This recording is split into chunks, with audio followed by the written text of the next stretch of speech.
incessant heavy showers battered several parts of Gujarat, inundating low-lying areas with 3 persons dying and 7 missing in rain-related incidents and hundreds also being displaced to safer places. The administration in Gujarat is geared up for more showers as the Indian Meteorological Department has warned of heavy to very heavy rains with isolated and extremely heavy rains in several districts of the state. Meanwhile, Chief Minister Bhupendra Patel has held a meeting virtually with district collectors, superintendent of police and senior civic officials of all major cities to review the current situation.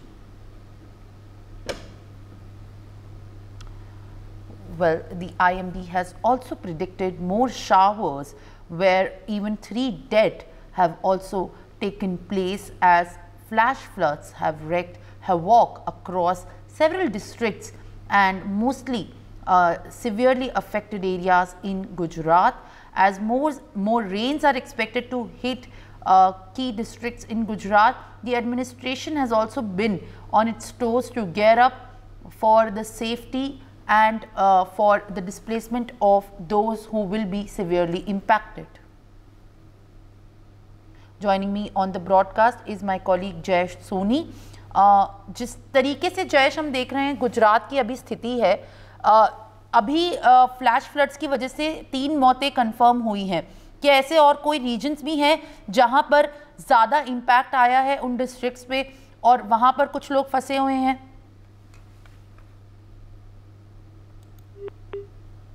वहाँ ऐसी कोई अभी जानकारी तो नहीं मिल रही है, क्योंकि सारी जगहों पर जो एनडीआरएफ, एसडीआरएफ और जो स्थानिक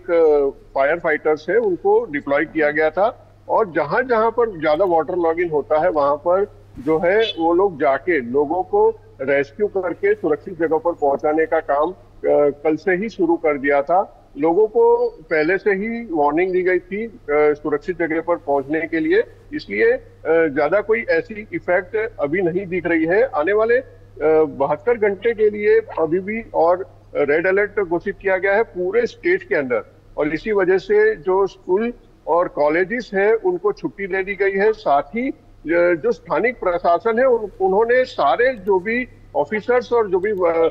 कर्मचारी है उनको उनकी छुट्टियां रद्द कर दी है, उनको हेडक्वार्टर ना छोड़ने के आदेश भी दे दिए हैं और सबको स्टैंड बाय रहने के लिए बोला गया है। किसी भी स्थिति में लोगों को किसी भी तरह का कोई प्रॉब्लम ना हो, इसकी वजह से सब लोगों को अपने अपने हेडक्वार्टर में रहने के आदेश दिए गए हैं और जो भी स्थिति वहां पर होती है उसको जो कंट्रोल करने के लिए सारी जो की व्यवस्था है प्रशासन की ओर से की गई है। लेकिन मैं आपको बता दूं कि कई ऐसे इलाके हैं जहां पर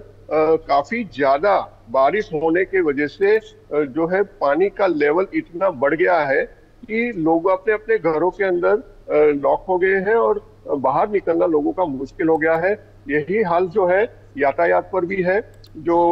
मेन रोड्स है और जो इंटरनल रोड्स है सिटीज के, वो सारे रोड्स के ऊपर पानी भरने के कारण लोगों को आने जाने में काफी दिक्कतों का सामना करना पड़ रहा है। अमूमन सारे जो भी डैम्स और जो भी चेक डैम्स है वो ओवरफ्लो हो रहे हैं, सारे डैम से पानी छोड़ा जा रहा है। मैं सूरत की अगर बात करूं तो जो तापी नदी के ऊपर बना हुआ उकाई बांध है उसमें से कल 2-3 दिन से जो है पानी छोड़ना शुरू किया है। कल 2,50,000 क्यूसेक पानी छोड़ा गया था, आज हो सकता है उससे भी ज्यादा पानी छोड़ा जाए, जिसकी वजह से सूरत का जो लो लाइन एरिया है वहां पर वाटर लॉगिंग की समस्या